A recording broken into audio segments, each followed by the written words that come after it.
పేలాలు ఏరుకోవడానికి తయారయ్యారు. మీరు ఇంకేం ఏరుకుంటారు? 5 సంవత్సరాలు ఏరుకొని ప్రజలకు తమకే ఒక ఆలోచన వచ్చి మీరు ఈ రాష్ట్రంలో ఈ సమాజంలో తగరు అని చెప్పి మిమ్మల్ని సమాజానికి దూరంగా ఉండమని చెప్పి రాష్ట్ర ప్రజలు మీకు బుద్ధి చెప్పినా మీకు ఇంకా బుద్ధి రాలేదు. కాబట్టి ఈనాడు 52 మందికి ప్రత్యేక దర్శనం కల్పించి వైకుంఠ ద్వారం ద్వారా వారందరినీ కూడా ప్రత్యేకంగా తీసుకువెళ్ళడం జరిగింది.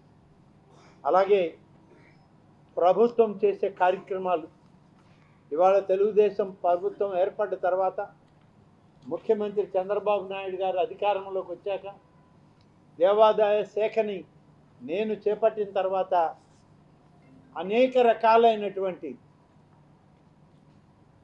కార్యక్రమాల్ని మేము తీసుకోవడం జరిగింది.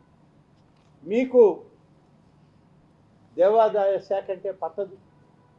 హిందూ ధర్మం, హిందూ ఆలయాల పట్ల గౌరవం లేదు. హైందవ సమాజం పట్ల మీకు ఆలోచన లేదు.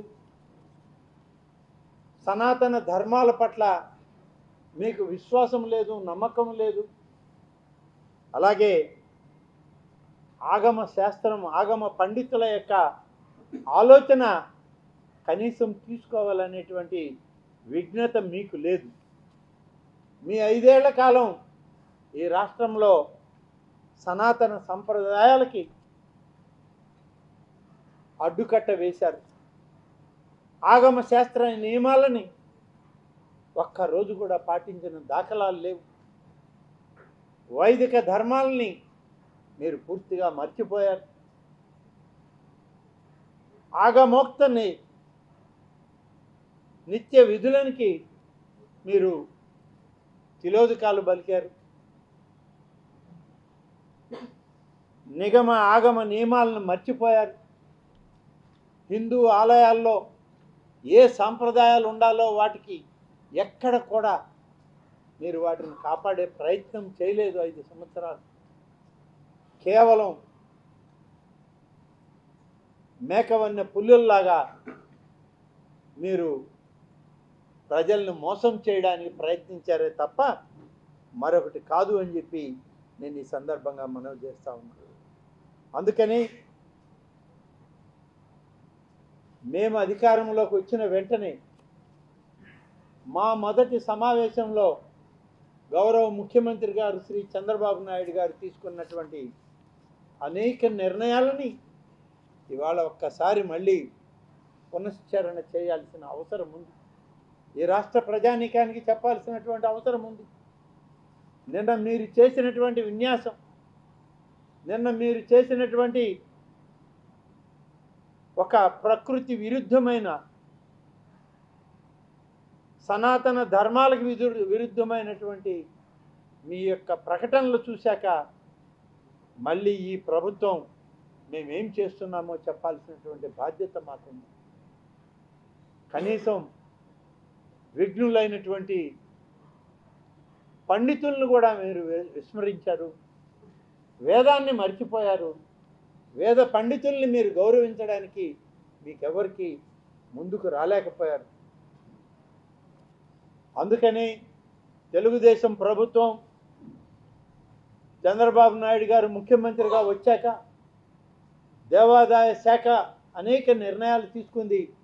ఆ నిర్ణయాల్లో భాగమే ఈనాడు సనాతన ధర్మాన్ని పాటిస్తూ హైందవ ధర్మ ప్రచారంలో భాగంగా ఆధ్యాత్మిక చింతన పరమావధిగా ప్రజలకు మరింత మెరుగైన దైవ దర్శనాలు ఉండాలని చెప్పి అన్ని ఆలయాలకు, అన్ని ప్రాంతాల్లో ఉన్న ఆగమ పండితులకు, దేవాదాయ శాఖకు ఈ ప్రభుత్వం ఆదేశాలు ఇచ్చింది.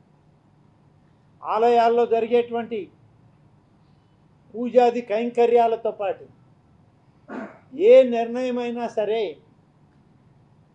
ఆగమ పండితుల యొక్క నిర్ణయానికి అనుగుణంగా ఉండాలి తప్ప ప్రభుత్వ అధికార యంత్రాంగం చొరవ తీసుకొని ఏ నిర్ణయం అంటే ఆ నిర్ణయం చేయకూడదని చెప్పి నిర్ణయించడం జరిగింది. అలాగే ఏ ఆలయంలోకి వెళ్ళినా అది వైష్ణవాలయమా, శైవాలయమా, అమ్మవారి ఆలయమా, లేకుంటే సుబ్రహ్మణ్య స్వామియా, లేకుంటే విఘ్నేశ్వర స్వామియా, ఏ ఆలయానికి వెళ్ళినా హిందూ ఆలయాల్లో ఆ యొక్క ఆలయంలో ఉన్నటువంటి దైవ నామ కీర్తనలు ఉండాలి తప్ప వేరొక రకమైనటువంటి ఏ రకమైన కార్యక్రమం వినపడకూడదు అని చెప్పి చెప్పడం జరిగింది. ఎక్కడైనా లేకుంటే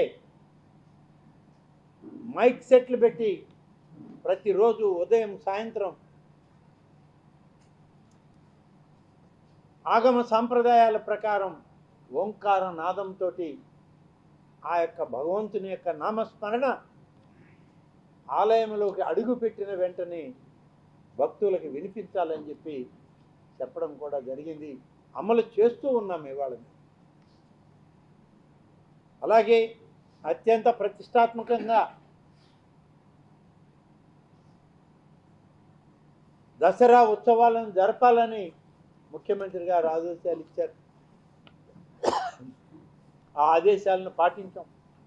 నవరాత్రి ఉత్సవాలను కనకదుర్గమ్మ అమ్మవారి దగ్గర కానీ, శ్రీశైల క్షేత్రంలో కానీ, శ్రీకాళహస్తి క్షేత్రంలో కానీ, అలాగే అన్ని అష్టాదశ పీఠాలలో మన రాష్ట్రంలో ఉన్నటువంటి 5 అమ్మవారి పీఠాల దగ్గర కానీ పూర్తి స్థాయిలో ఈ యొక్క నవరాత్రి ఉత్సవాలని అత్యంత వైభవోపేతంగా జరిపిన కార్యక్రమం మీ అందరికి కూడా తెలుసు. కనకదుర్గమ్మ ఆలయం దగ్గర మూలా నక్షత్రం రోజున ప్రభుత్వ ప్రతినిధిగా ఈ రాష్ట్ర ముఖ్యమంత్రి చంద్రబాబు నాయుడు గారు కుటుంబ సమేతంగా తన సతీమణి, తన కుమారుడు, తన కోడలు కుటుంబ సమేతంగా వచ్చి అమ్మవారిని దర్శించుకొని అమ్మవారికి సారె చీరలను పెట్టి అమ్మవారి దగ్గర ఆశీస్సులు తీసుకొని వెళ్ళడం జరిగింది. ఆ మూలా నక్షత్రం రోజు గతంలో ఏనాడు చేయనటువంటి ప్రయత్నం. ఎన్ని లక్షల మంది వచ్చినా అందరికీ ఉచిత దర్శనమే కనకదుర్గమ్మ ఆలయంలో జరగాలని చెప్పి నిర్ణయించి అమలు చేశాం. వచ్చిన ప్రతి భక్తుడికి ఉచిత లడ్డూ ప్రసాదం ఇవ్వాలని చెప్పాం. విజయదశమి రోజు కూడా అమ్మవారి యొక్క దర్శనం ఉచితంగా ఉండింది.